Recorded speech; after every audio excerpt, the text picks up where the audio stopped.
Hope everybody having a good day. Hope everybody accomplished something significant.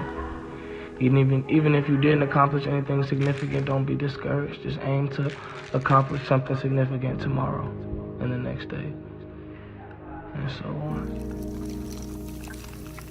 on. If anybody's going through anything, hope and I pray that you get through it, and just know that you do have the strength to get through whatever the fuck you're going through, no matter what it is.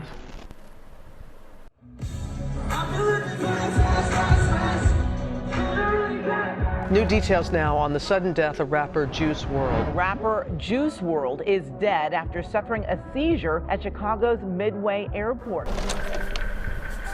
Jared Higgins was born on December 2nd, 1998 in Chicago, Illinois. Although he was in the rough area of Southside Chicago, he spent his childhood living in the suburbs of Calumet Park before moving to Homewood. When Jared was just 3 years old, his parents would separate. Jared and his older brother would stay with his mother. She would take on the responsibility of raising them both on her own, and they would have little contact with their dad after this. I mean, she's like, I don't know, one of the proudest people ever. Like, she's like been my biggest supporter and cheerleader since birth, so. While Jared was little, he would get musical influence from rock bands like Fall Out Boy, Blink-182, and Black Sabbath. The reason this is important to note is because these influences would play a major role in his style much later down the road. At the time, he didn't know this, and the reason he listened to so much rock in the first place was simply because his mother did not approve of any rap music being played in their home. When he was just 4 years old, he began learning how to play the piano. As Jared grew older, his taste in music would broaden. While staying at his cousins' houses, he began listening to a lot of rap like Gucci Mane and Young Jeezy. Because he wasn't allowed to listen to this type of music in his own home, he would often come home and recite the songs to himself. And if he forgot the words to certain parts, he would replace it with a freestyle with his own lyrics. This was the beginning of him discovering his musical talent and undeniable skill to freestyle. By the time Jared was in middle school going into high school, he was heavily influenced by people like Future, where he even states Future's music encouraged him to try lean and take Xanax at a young age. While attending Homewood High School, Jared had a friend named Jalen who started a radio show from inside their school. Couple words off the brain, switch it to the membrane. I shoot threes like Steve Nash, yes boy, I straight drain.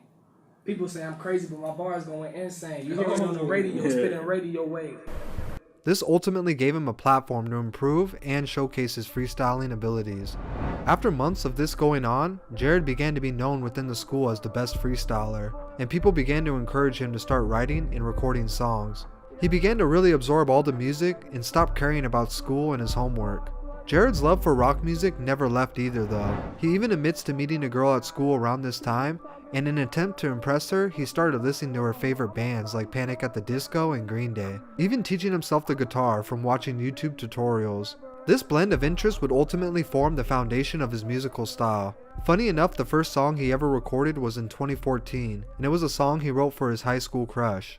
These words are so overdue, and you're so over cute, so beautiful to my cubicle. When you around, it's a marvelous view. By the time he was a sophomore in high school, he decided to take the advice of his peers. He created a SoundCloud account under the name Juice the Kid. In January 2015, he uploaded his first mixtape titled What Is Love, which only consisted of one song, Forever. Although dropping his first song online was a step in the right direction, he was still very young and couldn't afford to purchase studio time, leaving him to record a lot of his early music from his cell phone. Like, I used to have to scramble for money to get like 2 hours at the studio. This made it very difficult over the coming years to record music he felt was good enough to share with the public. This is also around the time Jared admits to having been experimenting with drugs. While most of the kids his age were smoking weed, he was taking perks and Xanax. From 2015 to 2016, he only managed to drop a handful of songs, but was progressively getting better and finding his avenue of music. In 2016, he dropped the Juiced Up EP, and although at the time it didn't get more than 1,000 plays, it was significant enough to catch the attention of an online producer named Sidepiece. At the time, Sidepiece was just a type beat producer who stumbled upon Juice's Twitter, which led him to checking out his music. Even though he wasn't getting a lot of views, Sidepiece saw the potential right away and began feeding him beats. In July of 2016, he dropped the Twilight Zone EP, which was later deleted from SoundCloud, but was recovered years later from old Facebook links he used to promote his music. He continued to experiment with drugs. They helped him feel more connected to his emotions than when he was sober, ultimately helping his creative process and musical style. He described it as a gift and a curse. It was during this time that his producer's side piece would tell another producer about his music. His friend was Nick Mira, another type beat producer who was just as excited when he heard Juice's potential. With Sidepiece and Nick Mira now producing a majority of his music, he really established a blend of genres to create his emotional rap style that was very different from the typical drill music coming out of Chicago the last decade. With encouragement from his new producers, he decided it was time to change his name. He changed it from Juice the Kid to Juice WRLD. The word Juice was inspired by the movie, which featured one of his idols, Tupac, and the world just stood for taking over worldwide.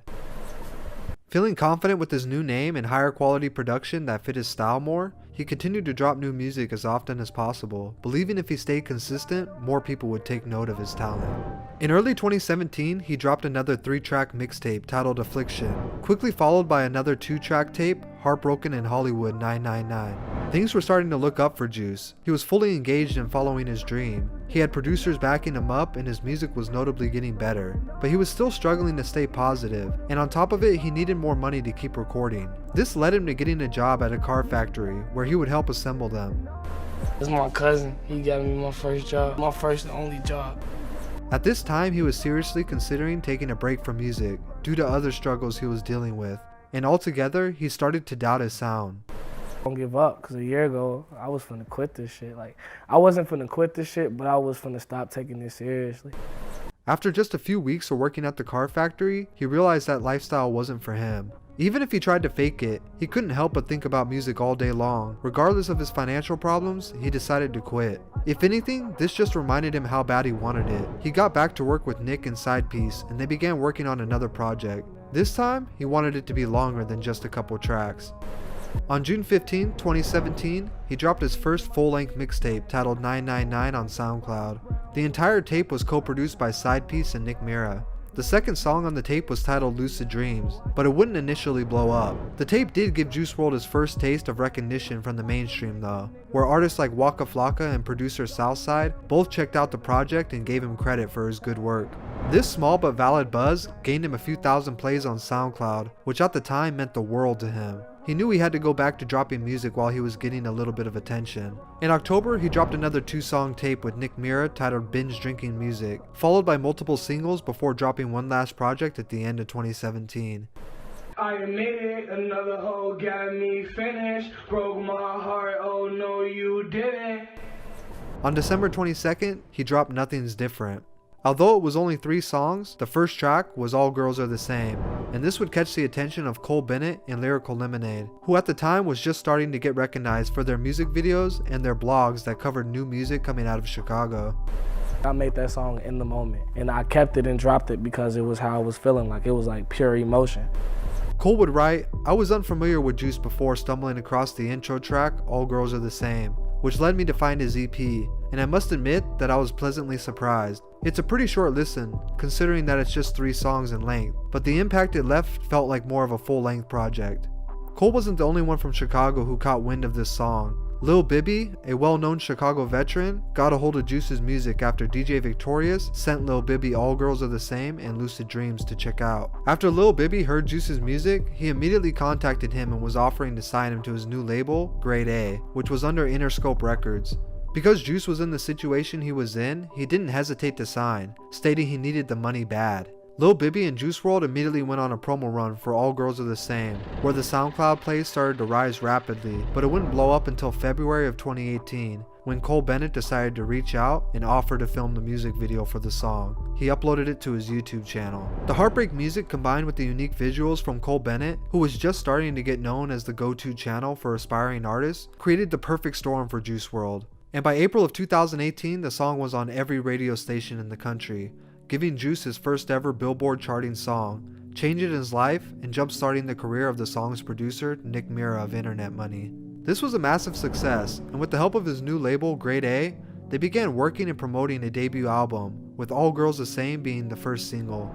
In May, they re-released the year-old song, Lucid Dreams, but this time gaining their second music video from Cole Bennett, as well as starting a close friendship between the two. As if things couldn't get better, the music video for Lucid Dreams dropped on May 10th, and his career elevated to all new heights after the song did twice as good as All Girls Are the Same, taking him from struggling SoundCloud artist to the face of the mainstream by the summer of 2018. Initially, the song debuted at number 74, but over the coming weeks would end up all the way at number 2. Wasting no time, he dropped his debut album, Goodbye and Good Riddance, just 2 weeks later. The album sold 39,000 its first week and debuted at number 15. Unlike most projects that decrease in sales after their initial first week, things were the opposite for Juice WRLD. As his 2 singles, Lucid Dreams and All Girls Are the Same, continued to increase in popularity, his album sales got higher with each passing week until the project went certified platinum and peaked at number 4, gaining him a world tour. During his tour, the tragic passing of XXXTentacion in June would touch a special place in his heart, after the two had plans of linking up to work together. This, in combination with the passing of Lil Peep the year before, inspired Juice to pay homage with the 2-track EP titled Too Soon. The first song off the EP was Legends, where Juice talked about the newer generation of artists not making it past the age of 21 because of violence, drugs, or both. The second song was Rich and Blind, where he raps about himself and the effects drugs have on him and his mind. While this was going on, he was also presented the chance to work side by side with his favorite rapper, Future. They locked in the studio for a week and released a 16-song tape titled World on Drugs, which many believed to be a reference to the state of the youth at the time, with the passing of Mac Miller just a month before. During their meeting for the first time, Juice would tell Future how he influenced him to try lean. Months later, Future would tell this story in an interview and describes how it bothered him a lot. He said, "Oh shit, what the fuck have I done?" This is around the time he began a friendship with Ski Mask the Slump God, and in October was featured on Ski's album Stokely with their hit single Nuketown. They even started to tease the idea of dropping a tape together titled Evil Twins before going on a 30-show tour together. While not performing on tour, Juice was often given the chance to freestyle during his radio interviews. Just like in high school, he once again got to showcase his freestyle skills until people started to notice, which stopped allegations that he was just another SoundCloud rapper. He even freestyled for an hour straight on live radio. He stated after Lucid Dreams, he no longer wrote down music and claims it was all freestyles. His career was growing fast. In late 2018, Sting went public stating they were suing the rising star for using an uncleared version of the song Shape of My Heart, which Nick Mira sampled in the beat for Lucid Dreams. This led to Sting taking 85% of Lucid Dreams' earnings, even joking that the song would pay his grandkids' college tuition. Nick Mira took to social media to publicly state how upset he was, but Juice seemed to be unbothered despite potentially losing millions of dollars. He knew this was only the beginning of his story. He ended 2018 with 2 award nominations for Best New Artist and Song of the Summer, but he ended up losing both. 2019 was no different momentum-wise. If anything, Juice got bigger as an artist. His second studio album, Death Race for Love, dropped in March, and once again he had another heartbreak hit with his song Robbery. With his career blowing up to unexpected levels in a short period of time, dating his new girlfriend Ali, and noticeably looking happier, Juice was on top of the world, and he was looking to be unstoppable despite already running into a few setbacks. In under a year, he had taken superstar status and was looking to be the most promising star of the new generation. He continued to tour with Nicki Minaj and Ski Mask the Slump God. In October, his collab with NBA Youngboy Bandit dropped, and would go down to be his second most successful song behind Lucid Dreams. This would be the last song he released before touring with the Kid Laroi in Australia. After the tour, Juice would post on Instagram that he was taking a week off to celebrate his 21st birthday. Just a few days later, on December 8, 2019, Juice and his friends were on a flight back to Chicago from LA on a private plane. The pilot of the plane alerted law enforcement in Chicago that Juice and his entourage had guns on them. What Juice didn't know was that he was already on the FBI's watch list from an event a month prior. Just a month before, he had been searched by drug-sniffing dogs and custom agents before getting on a flight to Australia. He was allowed to board the plane despite being suspected of carrying drugs, thus opening a file where the FBI was keeping tabs on him.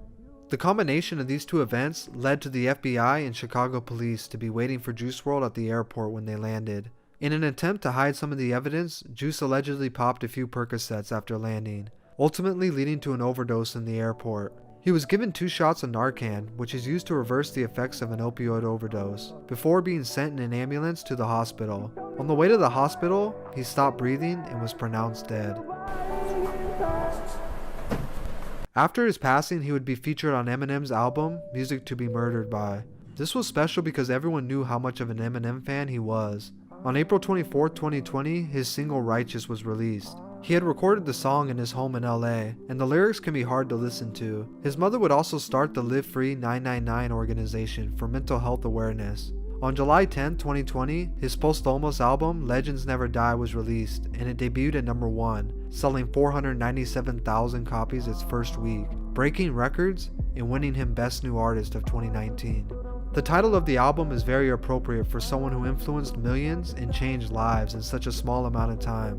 Although Juice's life was cut tragically short, Lil Bibby has come out to say Juice recorded enough unreleased music for 5 more albums. Despite going to battle with his own addiction, depression, and anxiety problems, Jared always made time between tours, interviews, and his busy life to make sure he recorded more music, with the only goal of hoping his music would be relatable and help at least one person going through a hard time in their life. Although he's gone, his music and impact will live forever.